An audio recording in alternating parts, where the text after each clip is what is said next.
I fear not the dark itself, but what may lurk within it. Welcome to Lurk, bringing you creepy, strange, and bone-chilling stories, with your host, Jamie Jackson.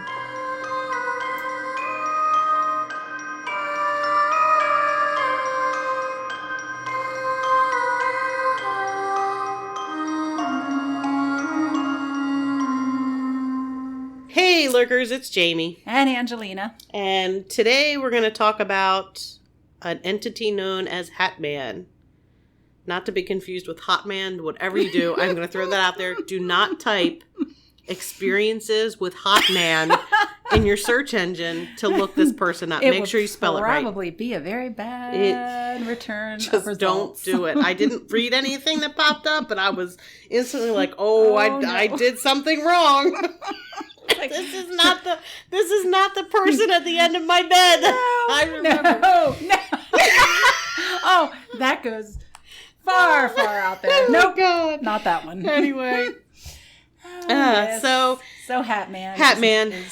If you listen to episode 18, The Shadow People, if you haven't, I highly recommend you go listen to that. Mm-hmm. You'll be able to follow along regardless. Yeah, but it'll definitely give you more context. But it'll give you more insight after the fact. I mean, we're going to give you enough background that you're going to be fine. But we mentioned in that episode, we were trying to include Hatman in that episode because he is part of that phenomena, or he's related to that phenomena. But sorry, I was trying not to do the do. I know. He's the dark side of that phenomenon. He's the very dark side.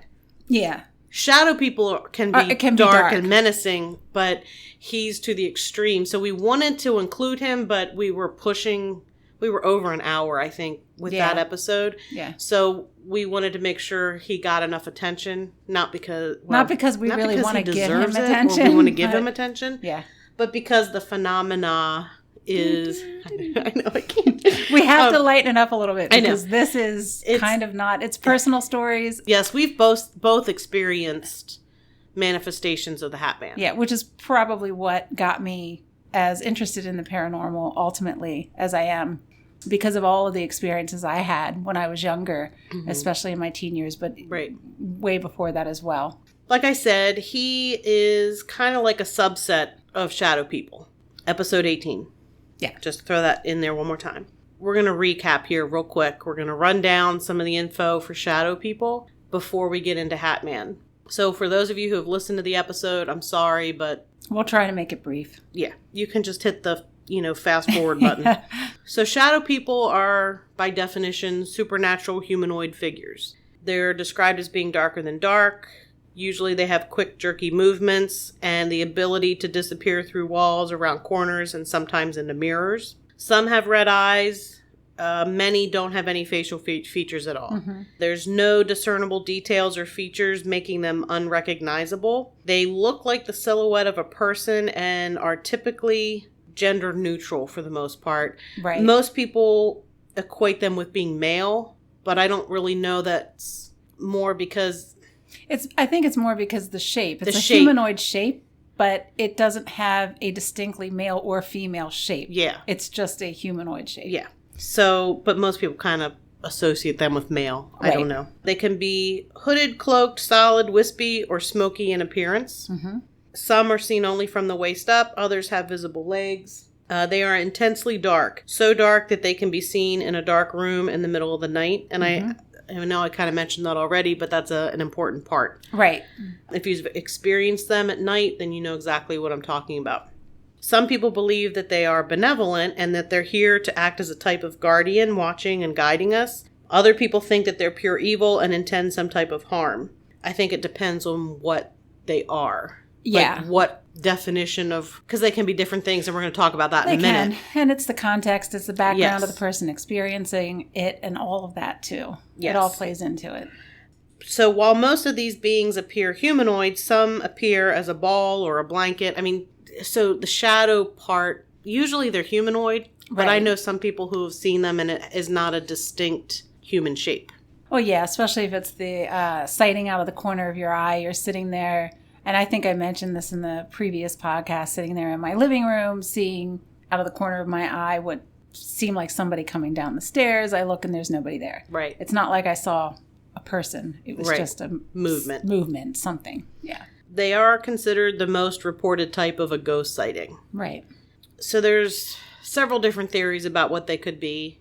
If you listen to our Men in Blacks, some of them share theories to some of these. Ghost is a theory, and it's different than a typical ghost. Many apparitions have some type of discernible detail, clothing, hairstyle, facial features, etc. But shadow people do not possess any of that, other than sometimes being seen wearing a cloak or a hood. Or clothing, like or Eddie. Clothing, yeah. Like period clothing. I mean, and not distinct clothing, again. It's more of just the outline. And the outline. And the experience that I discussed that happened on the Gettysburg battlefield, I could see the collars of their uniforms. I assumed that they were actually ghosts in that instance. Mm-hmm. This is where I said that they don't fall in one category or another. It depends on the situation. Mm-hmm. I've seen shadow people on the battlefield more than just the one time. Mm-hmm. So I've had several different instances, and none of those they were all ghosts, in my opinion. The next thing is demons, which we can't have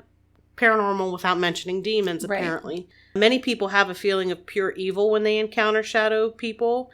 And so this leads a lot of people to think that there's some type of demonic entity. So I can understand that. Especially when you get into the Hatman kind of thing. And that for me would be the one instance where I would go, maybe, because it's not pleasant. No. And I guess it really depends on your spiritual background or religious background and your belief system. I don't ever say that demons don't exist. They don't exist to the frequency that television makes you think that they exist. Another theory is that it's time travelers. That they are actually people from the future, and that perhaps this is how they appear while time traveling. I kind of think, like, if you're time traveling, if you're smart enough to have figured out how to time travel, probably you're going to look just like you look in the time that you're actually in. I don't think you're going to show up as a shadow person. I mean, Marty McFly looked like Marty McFly when he time traveled. Yeah. I just kind of feel like, I'm not real keen on that one. Yeah. Astral Bodies. So we mentioned this in the last episode. I'm not going to go too into the whole thing. Right, because then we'll be repetitious. Yeah. Listen to episode 18. Yes. Astral Bodies, basically, people can astral project. So basically your soul has the capability, like at night while you're sleeping, to travel where it wants to. Some people are able to do this at will, and some people have no clue that they're doing it. There's a gentleman who actually suggested that everybody does it every night when they're sleeping. Yeah, and we mentioned in that podcast Robert Monroe and William Buhlman. They're two authors. Look them up. Read them. They're really interesting. So basically what this is saying is that your soul, while it's traveling, is what shadow people are. That you're going and spying on people, looking at them while they're sleeping. I don't know that that's what I would do if I chose to but if you're doing it without your knowledge, then you aren't controlling where you're going anyway. So that's one that I would consider a possibility. It is possible because I think Robert Monroe was doing an experiment with two friends of his, and if I'm not mistaken, I believe that they did see him at the time that he said he was going to astral project. And I don't know if it was his form or a shadowy form. I don't recall. So yeah, maybe that's a possibility. I think it's a very possibility. Yeah, yeah. For those of you who may poo-poo the idea of astral projection, I know people who have done it. I know somebody who, and I mentioned this in the Shadow People episode, I know somebody, not personally, it's a friend of a friend type of situation, who went to study it and does do that. I know somebody else who does it. Right. I think I have done it, not on purpose. And like I said, the one gentleman actually says that everybody does it every night.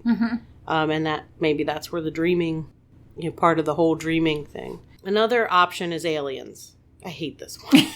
I hate this one because I came to the realization when we did the Shadow People episode that my experience could possibly be explained by that description. Anyway, abductees report that greys seem to be able to pass through walls and closed windows and appear and disappear quickly, so perhaps shadow people are actually alien visitors.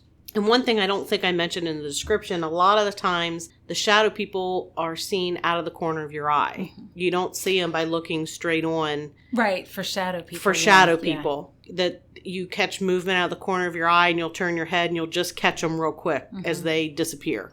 Around a corner, through a wall, whatever. Into thin air. Into thin air. There's also suggestion that they may perhaps be from another dimension. You know, mainstream science is pretty convinced that there are other dimensions besides the 3 that we live with. Look at Skinwalker Ranch. Mm-hmm. Everything that goes on at Skinwalker, and we did a 2-part episode. 6 degrees of Skinwalker Ranch. I know. Of everything, of the paranormal. 7 degrees, whatever it is. You know, it's crazy how everything is so interconnected.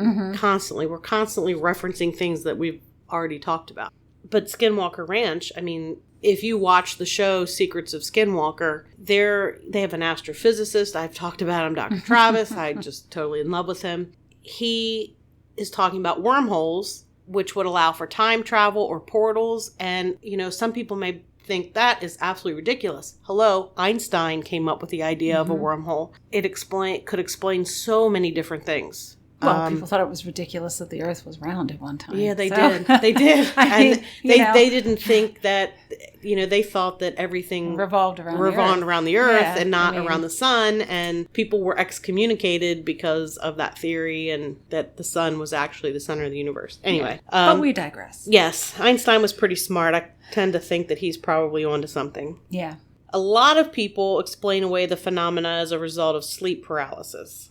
And sleep paralysis is basically the loss of muscle control that happens just after you fall asleep or as you're waking up. And the person has the feeling of being awake but unable to move or speak for a few seconds to a few minutes. And it's supposedly also known to cause hallucinations.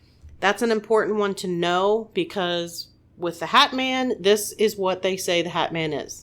The Hatman is nothing more than sleep paralysis hallucination. Well, good for them. I'm sure they've not experienced it. That's what I'm guessing. You know, so. In my particular instance, there's no way I was not experiencing sleep paralysis. Just take note of that's going to come up again. Right. Hatman goes by a couple different names. The Hatman. The Devil. The Sombrero Man. Yeah.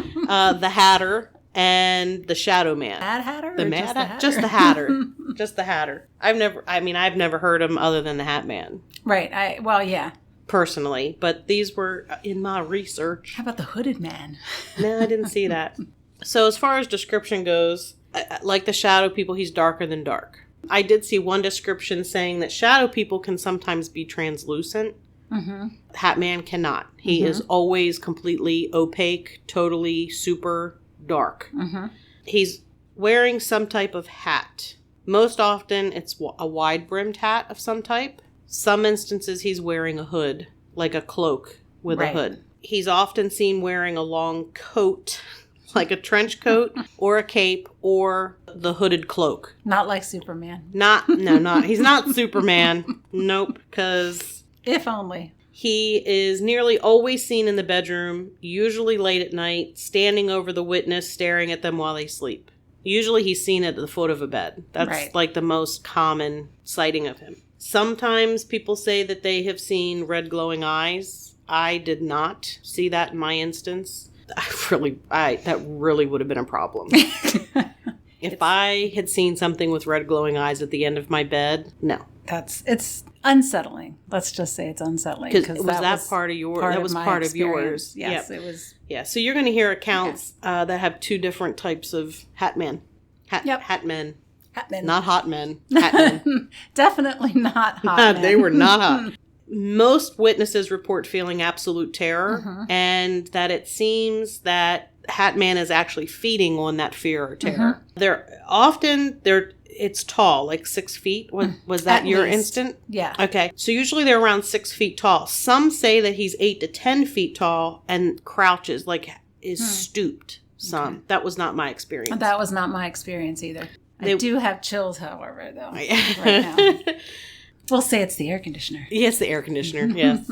He, like I said, watches the victim from the foot of the bed, but sometimes he will actually arch his body over the bed towards the victim. I actually, I know. that just makes me want to. No, we're both having trouble with this episode. Yeah, I don't. This isn't. This isn't going to be a long episode No, because it we probably won't be my favorite. It's not. No, I don't even know if I'll listen to this episode. Yeah. I mean, I'm surprised I'm even doing this episode, honestly, because this isn't anything I've ever discussed publicly. If I had to do this by myself, I wouldn't. Like, I would be sitting upstairs in my haunted room, and no thanks. Much better in the nice, bright dining room with the dog. Not that the dog's going to do a damn thing. And there's the crazy factor, we're not crazy. We're not crazy. Well, we're crazy, but we're not that crazy. Yeah. We're Albert Bender I was crazy. going to say, I don't know if that's a good thing. I'm not really Go sure. listen to the Men in Black episode. We get it. OCD, Albert Bender. Yes. Eccentric. We're eccentric. Not crazy. Just, we're fun. We're quirky. Awesome. We're quirky and weird. We're weirdos. We have a good time. We do. And I'm sorry, but we have to try to lighten this up because we're both, if you could see us right now, we are both, we have like goosebumps and just, and it's mainly because these experiences, when you have them, they change you. They change your perspective of really the world. It's terrifying. Yeah. It's terrifying. It's terrifying. And then when they do stop, because they did stop for us, you don't want them to ever start again. Mm-mm. So even bringing it up, it's not we're concerned that by discussing this, we would prefer not to have it ever happen again. Yeah, we are slightly concerned that by discussing it, we may be welcoming it back. Right. And we're not. If the universe is paying attention. A lot of saging, and I will be spraying that. Yes. Probably sleeping with a light on tonight. Yes. So Hatman. Okay, so I was saying, what I was saying was that they arch. Sometimes they will arch over the person. Mm-hmm. They don't ever touch the victims. That was never your experience. They never touch you. No, I did have other experiences of being touched, but not by Hatman. Yeah, it said that he doesn't ever touch the victims, but you can still feel the evil. It's menacing. It is menacing. Mm-hmm. There's a theory that the look don't touch creates confusion, apprehension, anxiety, and fear, and that Hatman feeds off of that, and that might be actually the main purpose of the visit. I think it is. And I agree. I think that it can be tied to... I try to be very careful when it comes to any type of religious topic because I don't want to, because I'm sensitive to those things. But I do think that in certain cases, a person's religious or a spiritual belief background can affect kind of the way these things are manifested and how they portray themselves. And if you're coming from an extraordinarily fear-based belief system, I think that can exacerbate it. I think that is something that they feed off of. And then we go back to, I know you've heard me mention egregore before, if you've heard any of the other podcasts. And again, that's something that's created over time by many people putting energy into something. So, perhaps that's kind of what it is. It's really, there isn't anything definitive. Sleep paralysis, you know what? I really don't care what people believe.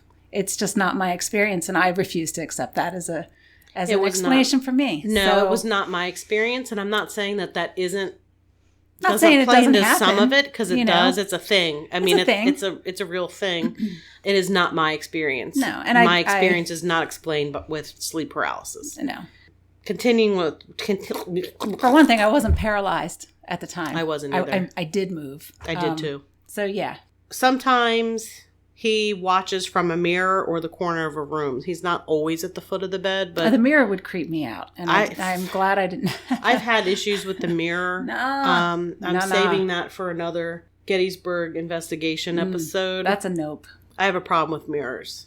I don't have a mirror in my... I do actually now have a full-length mirror. It's actually turned so that I don't ever walk straight in looking at the mirror. When we moved to the house that we live in, I did not put the mirror over top of the bureau on purpose because it's you were going to say over top of the bed. No! I was like, I don't really want to know that. That would be completely gross. Oh, God. No, our dresser had a mirror that went above it, and in our old house, it was to the side. In this house, it's directly across from the bed. So that mirror has sat in the closet since we moved in. Nope. That's a nope. Not putting it across from my bed. Nope. Bad feng shui anyway. So.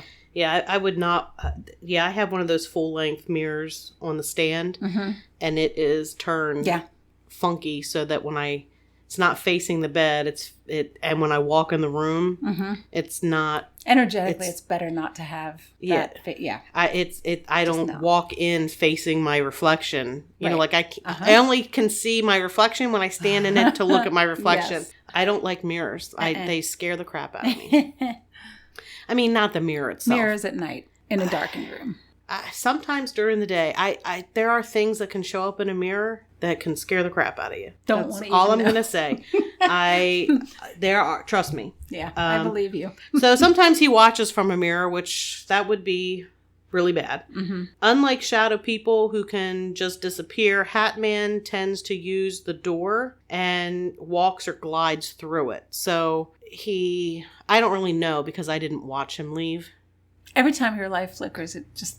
So I guess he is more of a gentleman and uses the door, but he can glide through it. Mine didn't. Yours didn't? No. So yours was closer to the shadow person disappearing. And who knows, maybe we'll end up sticking him in that category, but I don't know. He seems to have more physical control than shadow people too, they said. Most witnesses are unable to see or describe the lower body of Hatman.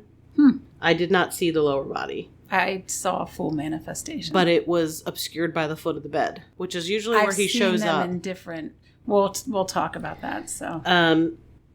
Pets that are present act with hostility or fear towards the manifestation. And a lot of times they show up before or after a major traumatic event. Something else I also read was that if there is some type of family dysfunction in the household where it appears, that seems to be another reason that he manifests, and that other people within the household, should the dysfunction continue, can also witness the Hatman. That's interesting.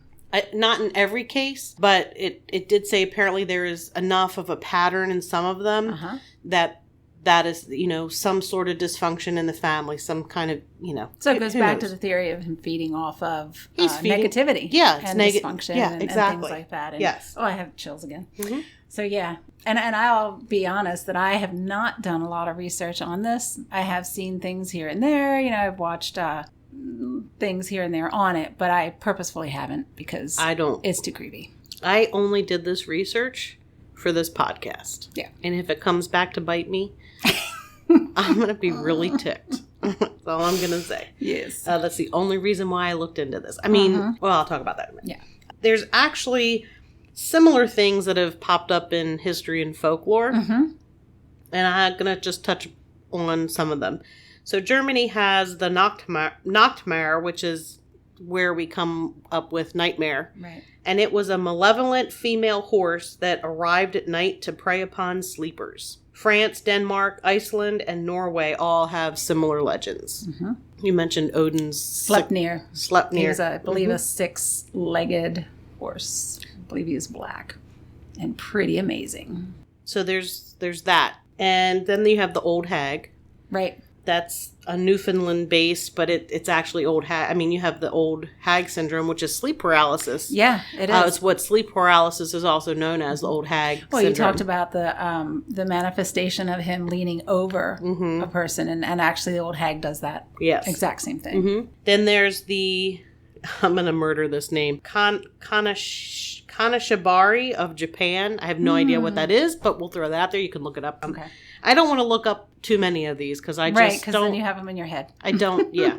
Then you have everybody's favorite, incubus and succubus from Mesopotamia, which is where that originated, which are the more sexually motivated ghosts. Right. Look them up. We're not going there. Or a family show. You can go look them up. But and I'm going to say about that I have spoken with people that have had that experience. It is actually more common than you think. People are just too embarrassed to talk about it. Yes. So a medical anthropologist named Shelley Adler said, this entity has stalked human beings throughout history, not merely within a particular society or during a specific time. It's something that they've said has been around for a very long time. And then there is an entity referred to as the Dachau, which is a Southeast Asia folklore thing.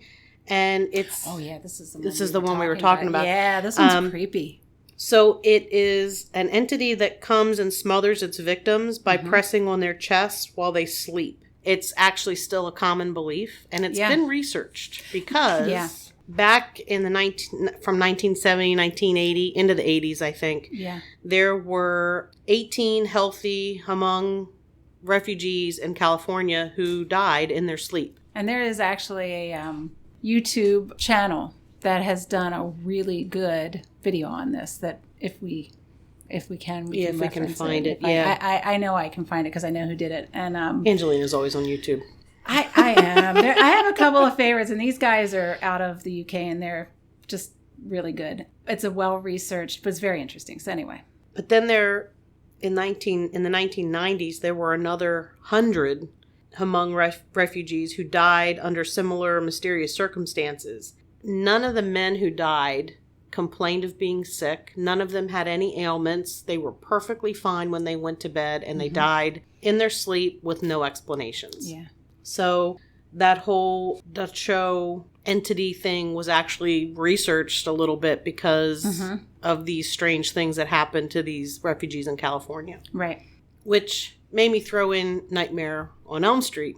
Oh, yeah. So if any of you have seen Nightmare on Elm Street and Freddy Krueger... the one and only that I had ever seen, only because my best friend at the time, and we're still friends, but that was terrifying. Thanks, Leslie. My parents wouldn't let me watch it.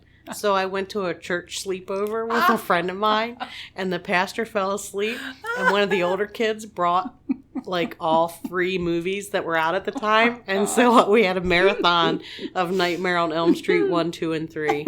My mother was so pleased that she sends me to a safe church retreat, and I come home and I'm like, we watched all 3 Nightmare on Elm Street. I can't believe you told her. I figure I was better off telling her than... I guess it was middle school. I don't remember when they came out. I was in high school. Then I had to have been in middle school based on timing. Then I was in middle school. Yep. They were terrifying for me. They were. We were watching it babysitting, and then my friend's boyfriend, unannounced, knocked on the back door. Scared the Jesus out of both of us. So that was going to jump out of our skins. So basically, for anybody who hasn't seen them, I'm not recommending you go watch them. Because they're gory, and I'm not a fan of gory. I'm not that kind of a... No. I don't like that stuff. Freddy Krueger is the creepy killer guy. Right. And he wears a hat. And he shows up in your dreams. Yeah. So the big thing is not to fall asleep. What is the song? 1, 2, Freddy's coming for you. 3, 4, better lock the door. 5, 6, grab your crucifix. Oh, man, you 7, 8, better stay up late. Oh, man. We used to sing that. Yeah. Ew. Yep. Oh, yuck. Now I really have the chills. So, basically, you stayed up late because if you fell asleep, Freddy Krueger came and he could kill you. Nightmares. You're welcome. I'm by myself. I have to drive home. You get to go home to people. Country roads. I'm here with the dog and a cat. Who... Yeah, that's true. Yeah. If you fall asleep, Freddy can kill you in your dreams, which kind of goes along with this Dachau, but it also kind of coincides with the Hatman, because Freddy Krueger is wearing a wide-brimmed hat. Right, and I'm sure that's where they got the inspiration. I would imagine it is. I mean, a combination of different legends. The striped shirt, not so much, but... Yeah, he's got striped shirt, and he's got, like, a gloved thing with giant, long... Well, there's that whole backstory of him dying in the fire, blah, blah, blah, blah. Yeah. But anyway. I don't remember all that because I don't want to. Yeah. So, that's just some background on that. And there's 2 quick accounts that I want to share before. They're talking about... This is actually where there's a psychology professor who speculated that Wes Craven, who is the person behind Nightmare on Elm Street, that Craven's movie and the impression it has had on America's popular consciousness may explain why so many people tell very similar stories about the Hatman manifestations. But then they said, like, it's the chicken and the egg.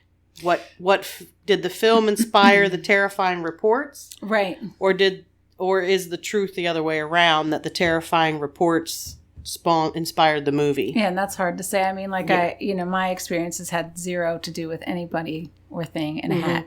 And then it was way before the movie. Yeah, I mean, I don't. Mine was after the movie. Okay. See, I had my experience as an adult. Ah, okay. Which, it's interesting. We've had experiences, but they're totally different. Which is good, because we're not going to tell you the same thing. Right. But then this also went on to say that Wes Craven also might not have known that there were strange sleeping deaths occurring frequently in the Philippines, Thailand, and Laos. And he probably didn't. There's no reason for him to have known that. And again, this is pre-internet. Yeah, and that some medical professionals in those countries have a name for the phenomena, and it's nightmare death syndrome. Huh. And doctors in the U.S. employ a similar term, SUNS, or sudden unexpected nocturnal death syndrome. Huh. That's interesting. Yeah. I did not know that. Me either. U.S. doctors have speculated that an underlying heart condition combined with culture shock related stress may explain SUNS among America's Hmong refugees. So this is tying in with the Dachau. Okay. But whether visions of terrifying hatted men also appeared before them as their hearts seized in their chests, nobody can say, because they died. But that's an awful lot of people. That was over 100 people. Right. So all of a sudden, people who never had a condition, never had anything show up, they're perfectly healthy, and all of a sudden they're dead in the middle of the night for no reason. Had a quick memory that popped up. I think that episode might even be called like The Curse of the Dachau or something like that. It may have been associated with some sort of a legend of a curse. I'll find the episode so that she can post it up there, because it's really good. It's really interesting. Yeah. So now I'm going to tell you a couple accounts. The first one, they're very short, is a gentleman by the name of Tim Brown. And I believe he is the person who started the Hatman Project, which is a blog dedicated to the Hatman. Jeez. It's people who send in accounts of the Hatman. Okay.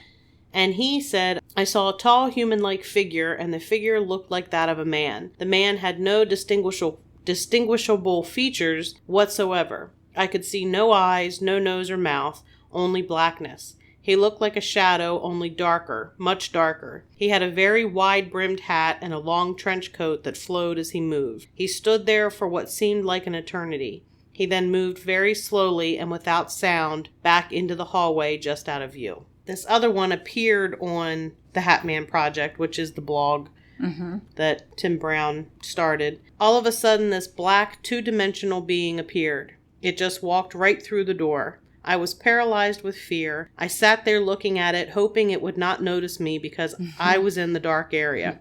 It stood for a moment, and I could see the very detailed contours of its form. It wore a derby, carried a briefcase, and a cane. It appeared to be dressed like someone on business or a traveler. That's interesting.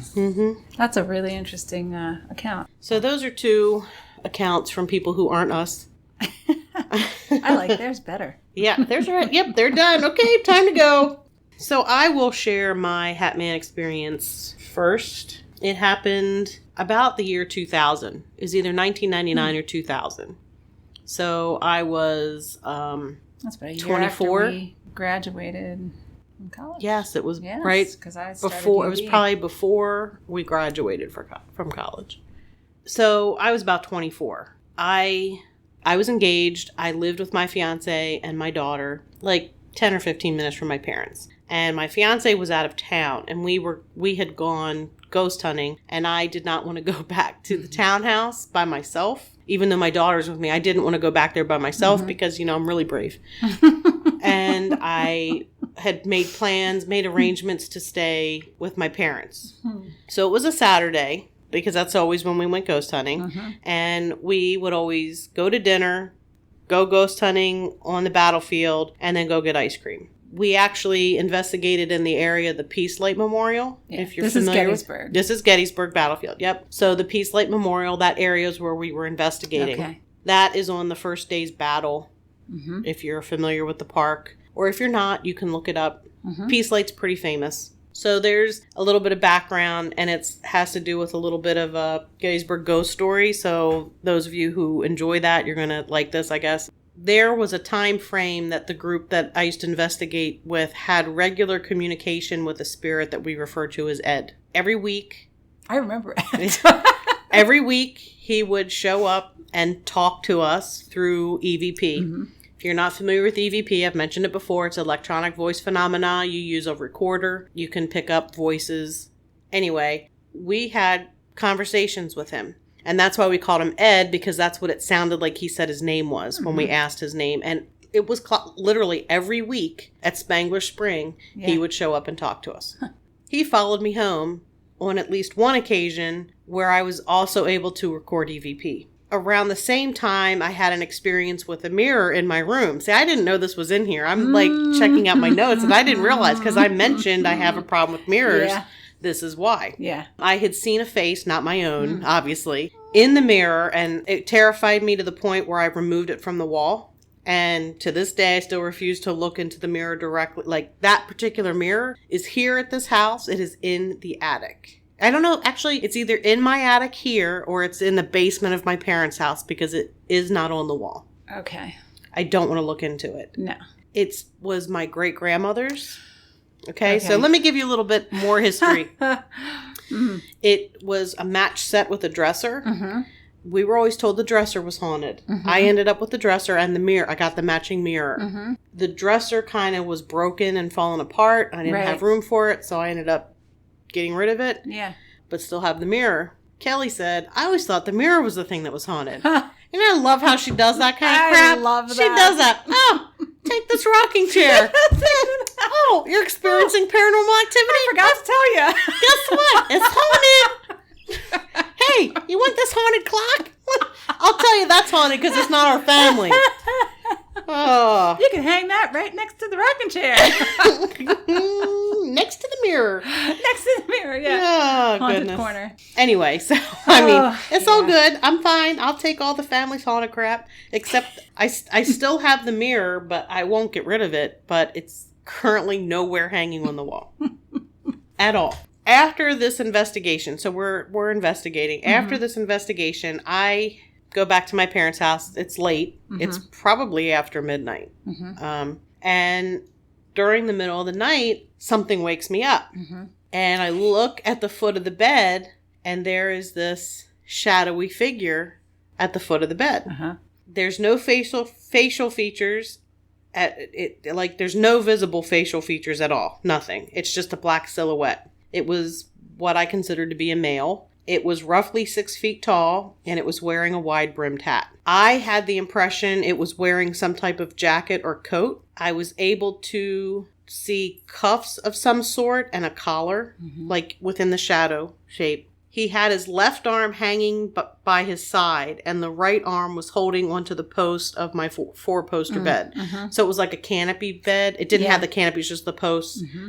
I distinctly remember seeing his fingers curled around the post. So it was a cream-colored bed, so I could see the fingers of his right hand actually gripping. I could see his 4 fingers. His thumb was behind. Right. Like, I remember that in my seeing that. I basically was terrified. I couldn't explain where the sudden fear came from. I go ghost hunting. I do all that kind of stuff. Mm-hmm. But I was so terrified that I immediately closed my eyes. I had a Celtic cross that I used to wear. Mm-hmm. I held onto my cross necklace and just started repeating the Lord's Prayer over and over and over again. Because that's something that I just had in my head from memory growing up. And it was the only thing I could think of. And I just, out loud, was repeating it constantly. At some point, I fell asleep again. Mm-hmm. But it wasn't for at least 2 hours. And when I woke up, I was still holding the cross like clenched in my fist. Mm-hmm. The next morning, there was no sign that anything had even happened. Nothing was out of place, except I couldn't find my glasses. Like Velma. I know. So I was like... lining it up. Yes, just like Velma. And just like Velma, I can't see anything without my glasses. I'm supposed to drive with them. So I'm really... like, OCD comes up again. Mm-hmm. I do have the same rituals wherever I go. So I place my glasses in the same spot every night. I have my own bedtime rituals. And even though I was at my mom's house, I still put it in the same places. Like, I actually brought my alarm clock from home, which was next to the bed. And I always set my glasses, like, on the alarm clock. Right. So that if I need to get up for whatever reason, exactly I can feel I know right where they are, and I can grab them, like if there were an emergency or, anything like that. I know that they're right there. Mm-hmm. I know exactly what you mean. I do that with mine. They weren't there. Yeah. My mom and I tore the house apart, didn't find them. And, I had to go to work. Mm-hmm. And at this point, I'm 15 minutes late leaving because I've spent the time ripping the house apart looking for my glasses. Mm-hmm. And I have to wear them to drive. I mean, I have the code on my license that says corrective lenses. I mean, I can drive. Not so much now. Like, my vision is worse now. So I don't know. Now, I don't know. But, I needed them to drive. I wear them when I get up. I wear them all day, and I don't take them off till bedtime. Right. So it's something that I need to have. So I had to leave without my glasses. And I had my bag of clothes, like I had my clothes in a bag. Mm-hmm. So I left.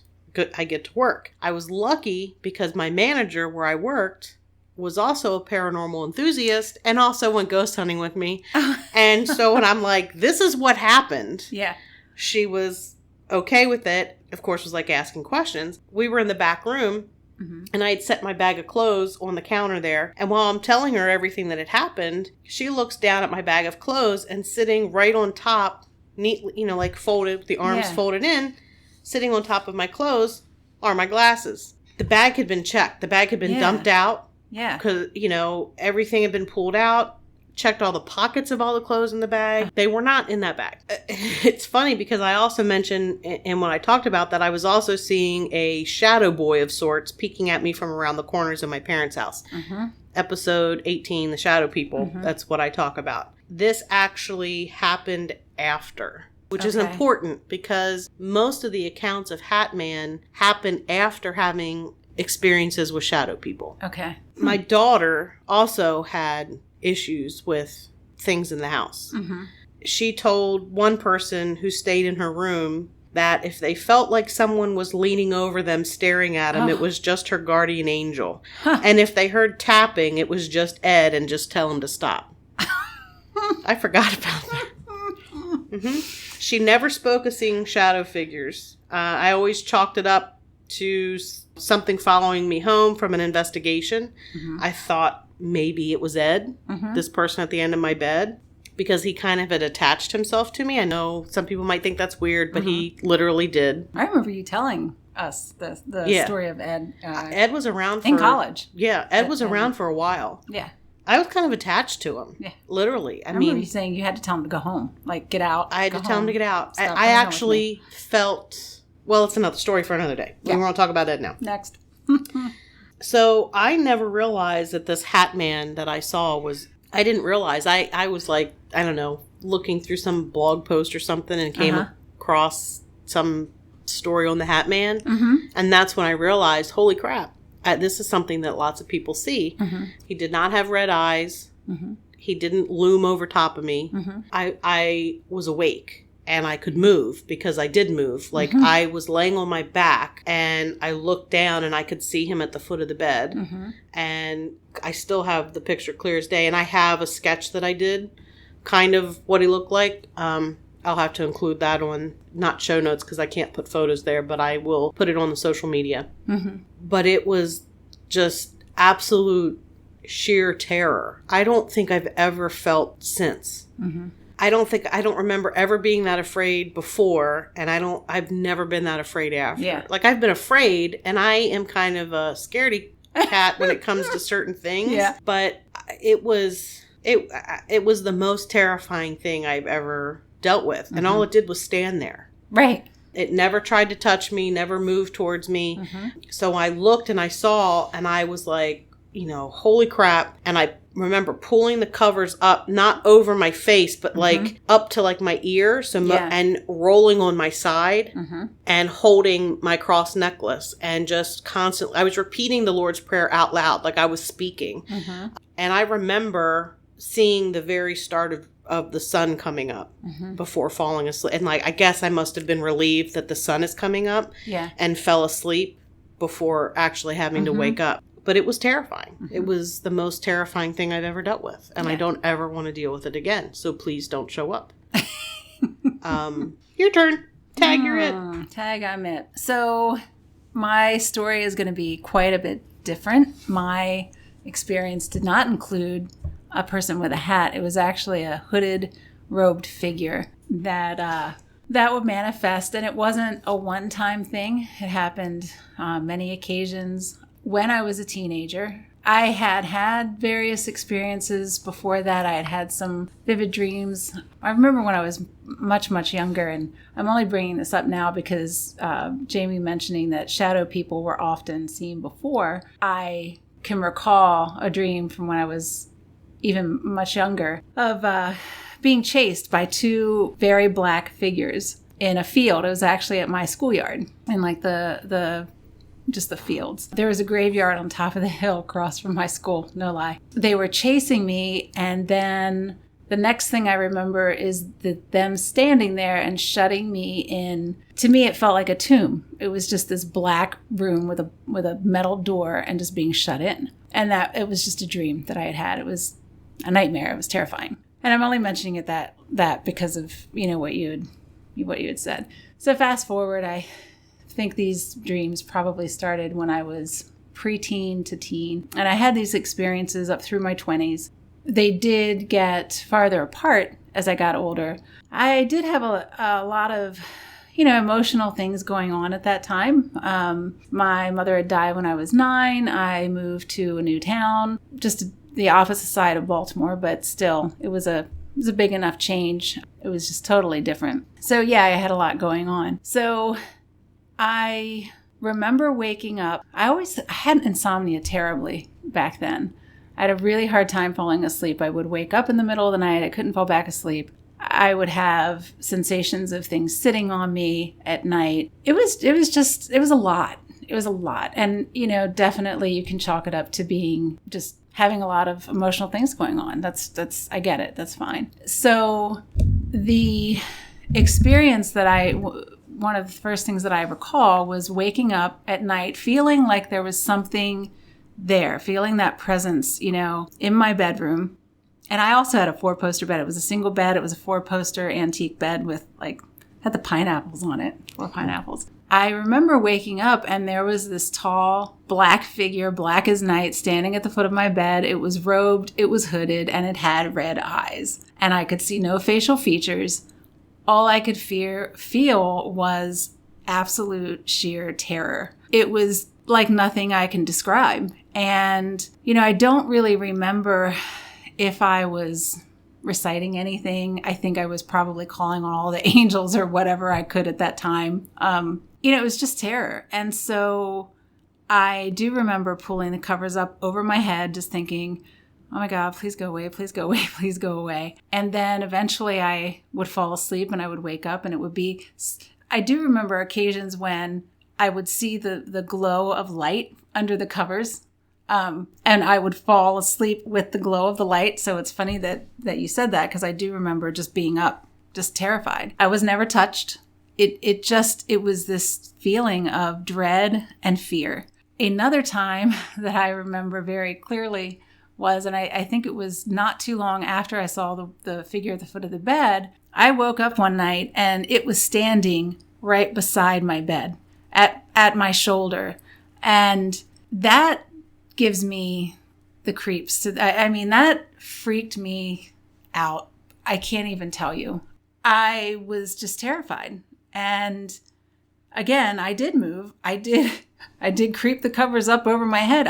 What are you going to do? I just wanted to shut it out. It didn't do anything. It was just standing there. It was the same manifestation. It didn't have a face. It was just this feeling of sheer terror. It just felt like pure evil to me. And at that time, because of my belief system, which has changed significantly, I'll just say that, it's nothing like my belief system of back then. But I think my first thought was like, oh my God, it's demonic, it's evil. It's because I didn't have a reference other than that, because you're kind of brought up however you're brought up, and that's your reference point. So, I would have these experiences again throughout my teen years. And then I remember I lived in an apartment by myself. It was in an old train station, actually, that had been converted to apartments. And I remember waking up one night, and actually, let me backtrack a little bit. So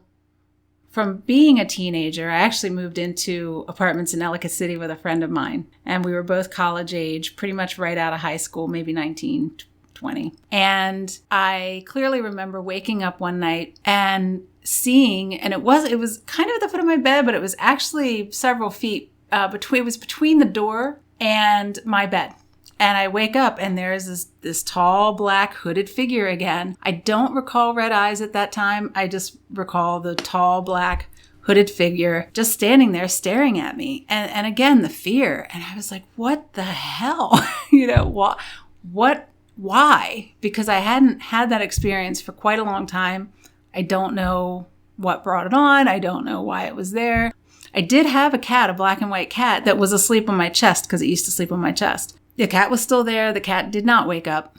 Again, I just sort of slunk under the covers and fell back asleep. So then the last time that I recall seeing that particular figure, I had other experiences, but that figure was in the apartment at the old train station again. And at that time, I lived by myself. I don't know that I had a pet at that time. I can't recall. But I woke up and again, this tall figure is standing to the right side of my bed, not as close as it was that time, as a teenager, but it was there again between the door and kind of, my bed and just standing there staring. And it was that same feeling of just fear and dread and terror. So what is it? Is it sleep paralysis? It doesn't matter to me, honestly, what people think it is. I don't need anybody's validation for my experiences in this case in particular, because I know what I felt. I know how it felt.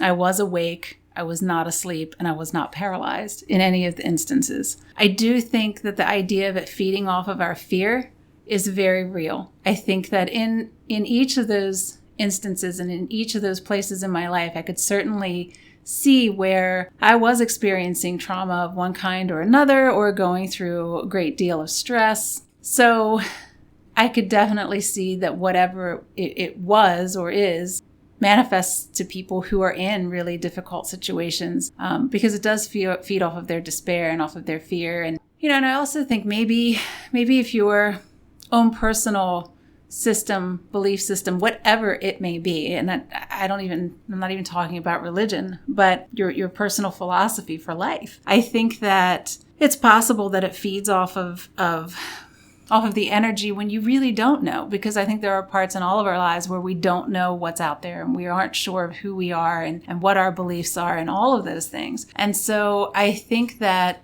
it's possible that this being, whatever it is, just wants to instill that terror. Interestingly, as I became stronger in my own personal philosophies and what I felt was real and wasn't real and all of those things, the manifestations, a lot of things just stopped, because now I just have a completely different belief system that's constructed out of my own personal experience and what works for me. And, I don't know if that, as we become stronger in our own sense of self, if maybe that's one of the reasons why it's like, I think I'll go find easier prey than you. I'm not really sure how I'd react now. I don't think I would like it. No, I don't think. No, I don't even want to try to find out. No, and I don't either. And I'm not saying that I want to have some sort of a run-in with, the black hooded figure again, because I really don't. But at the same time, I don't have time for that.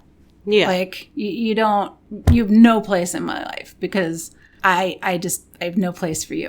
I don't know that it's interesting, the fact that I really think it feeds off of the terror. Mm-hmm. That's what it's seeking, and it's trying to get out of people, which makes sense that it would show up to somebody whose life might not be I don't want to say perfect, because not, but it's in upheaval. There's some sort of change happening or dysfunction or whatever. And I was sitting here thinking, and I mentioned in the episode, the Gettysburg Ghost Investigation episode, that we had started to see the lady in white in Gettysburg, and she shows up when there's a promise that's broken. And then I found out after the fact that the fiance that I had was deciding that he couldn't go through with getting married, and was telling people that, and that that's probably why we were starting to see the lady in white. Right. And that was something I learned in hindsight. This is the same fiance that I'm referring to now, and it was not too much after this incident that it fell apart, and I ended up having to move back into my parents' house. So there was already some dysfunction there. Right. There were already some issues going on where he was apparently questioning, but there were some things that I wasn't thrilled with that were going on as well. So it's possible that is what attracts it. You know, like it almost seems sometimes like the shadow people it's flunkies. Let's come out. Oh, yeah. Hey, there's some shit going on. There's some dysfunction going on, and time's ripe. You better head out there. She's going to be really scared this time, you know. Right. I don't know. It's just, I don't really want to know. I don't want to experience it anymore. No, maybe it also manifests to people that are more open to things like this. I mean, honestly, most of the people that I know that are fascinated by the paranormal are fascinated because they've had experiences. And most of the people that are saying, oh my God, it's just sleep paralysis. What's the matter with you? Have never had an experience because they're not open to it. Right. So, you get into these extreme camps for a reason.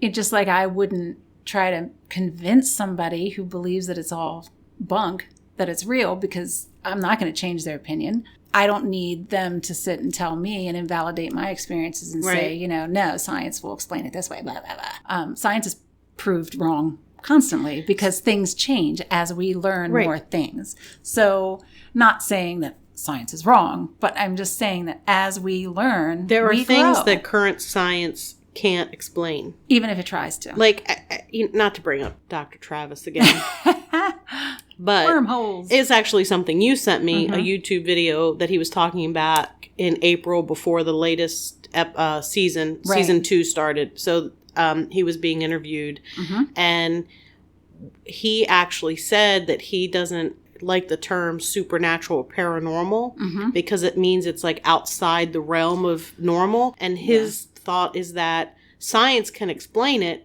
We just don't have the science yet. Right. Like, it can be explained. We just haven't figured out the science part of it yet. Right.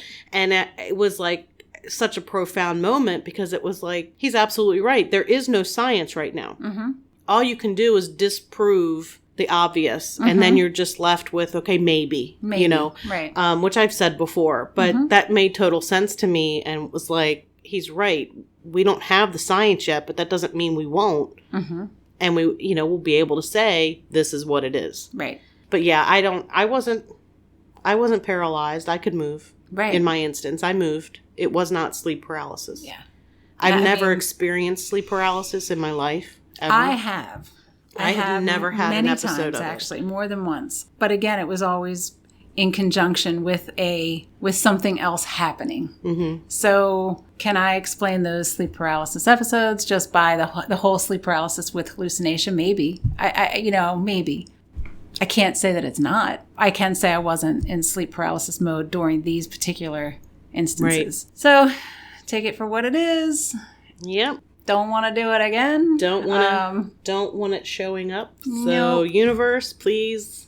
Yeah, because that's been a long time ago. Many moons Well, mine ago. was about 21 years ago. Yeah. So I don't really need to. No, probably longer than that. I Yeah. don't want to date myself, but but it was probably on the higher end of 20 some years. So yeah, I don't want to experience that terror again. No. And like you mentioned, it being up closer to your head. Like, I don't know how.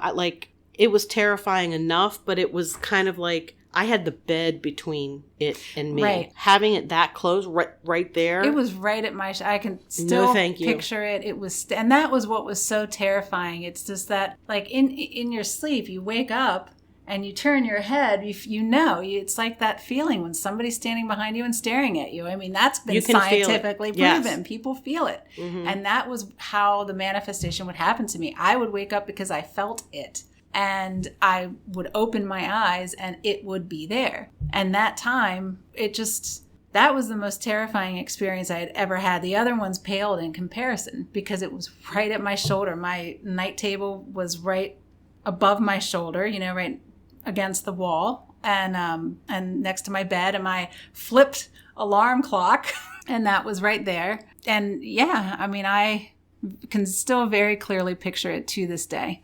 And I honestly don't even go there. I'm only going there for this podcast because I haven't gone there for years, because it's not something I want to think about. Yeah. It's just not pleasant, you know?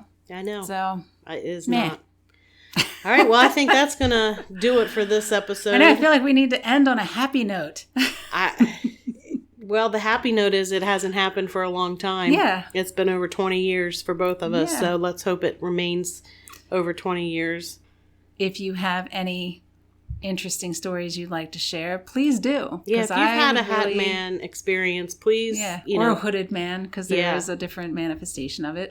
Email us, lurkpodcast@yahoo.com, or you can message on any one of the social media apps. Let us know. I would be interested to hear, because like with mine, I just assumed it was a ghost from the battlefield that followed me home, even though it was terrifying. I never experienced that terror ghost hunting. I mean, I get scared ghost hunting. I know. But it's usually my own imagination. Get in the car, close the door. I think it can follow us in here. Yeah, I know. And a lot of my fear actually comes more from the living than the ghost. So it's like I hear a noise or something and I don't know. My instant thought is not, oh, it's a ghost coming to get us. It's, oh, crap, it's a person, and I don't know who it is, and they could kill us. I watch way too much true crime on TV. And I don't. I can't. I cannot watch any of that stuff. I do. It's too much for me. Yes. Well, I keep mentioning, being by myself. My husband and my son are off camping, and I am literally by myself in this haunted house tonight. And hoping I'm not going to live to regret this. It's... My imagination is what makes me afraid, and it doesn't last very long. I was terrified about this for a long time afterwards. Yeah. And then when I stumbled upon that article, and it was like, then I kind of felt better because it's like, I'm not the only person. But then it was terrifying because it's like, well, then what is it? Well, and since you brought that up, because that is something that I did want to say too, that I didn't talk about it. I didn't tell anybody. I kept it to myself because it was weird. And I didn't even know it was a phenomenon until I think I met you and Kelly, because we shared this interest in the paranormal. And I really didn't have any other friends that had the interest to the degree that I did. I read books and all kinds of things, but I had never come across this. And so I also felt like, oh my God, my people, like I didn't know that other people experienced this. I thought I was absolutely crazy. I just thought it was me. So yay, there are many of us. Yes, there's lots of us. So definitely share your story if you've had one with the Hatman, or you think you had an experience with the Hatman. Share it with us. We'll save it and include it on a future episode, or maybe even like a short bonus episode or something. Sometimes it's nice to be validated. Yeah. When you've had an experience. And even if it isn't the exact, like the Hatman, like I said, I had other experiences too. Yeah. Share your experience. We're always looking for experiences. We're looking for podcast episode ideas, because I'm hoping that this podcast lasts so long that I run out of ideas. I have many ideas myself, but I know what interests me. I want to know what interests people who are actually listening to us. So if there's something in your particular area you're familiar with that you want shared, or an experience that you want explained, or whatever, just please... there's many ways to contact us, and we're happy to look into it. And if you're from another country and you have a different take on this and a different iteration of it, I'd love to hear that, because I think it's fascinating. Definitely. And I know we've had listeners on every continent except Antarctica, because I don't think penguins. They have podcasts there. I don't think penguins listen to podcasts. I don't think so. But I mean, I know it's wide ranging as far as areas. Definitely share your theories or folklore if you have it. I'm fascinated in folklore. Yes. So that's going to do it for this episode. Yes, it is. As always, you can find us wherever it is that you listen to your favorite podcast. You can find us at lurkpodcast.com. The episodes are listed there. We also have all of our social media apps listed there: Facebook, Twitter, Instagram, and YouTube. Definitely encourage you to like, subscribe, follow, whatever. At least one of those, because I post any photos that are related to the episode on there. We also have a new Facebook group, private group for lurkers. So I encourage you to join that, because I'm trying to be more interactive in there. We have a poll going. Yeah. To see what people like the most. Please be more helpful than Angelina, who's like, I like everything. Or Liz, who's like, I chose them all because I just can't pick one. Or Deborah, who's like, I agree with Liz and Angelina. I like them all. So that was so helpful. So right now, like all of the topics. Right now, the consensus is that ghosts and hauntings are number 1, and aliens and UFOs are number 2. Yeah. I try not to make a number 2 joke. And it's late. We're tired. It is late. So definitely join that and join in the discussion, because that's part of the fun. Create a discussion. Share a photo. Whatever you want to do. Yeah. As long as it follows the rules. Just be nice. Play play kind. nice. Yes. So we also have merch. Before I forget that, that is at lurkpodcastmerch.com, and there's t-shirts, there's hoodies, there's tank tops, there's kids clothes, I think there's onesies, toddler shirts, kids shirts, you name it, we have it. They're cute. They are. My grandkids have them. They're fun. I guess that's gonna do it. So as always, keep lurking.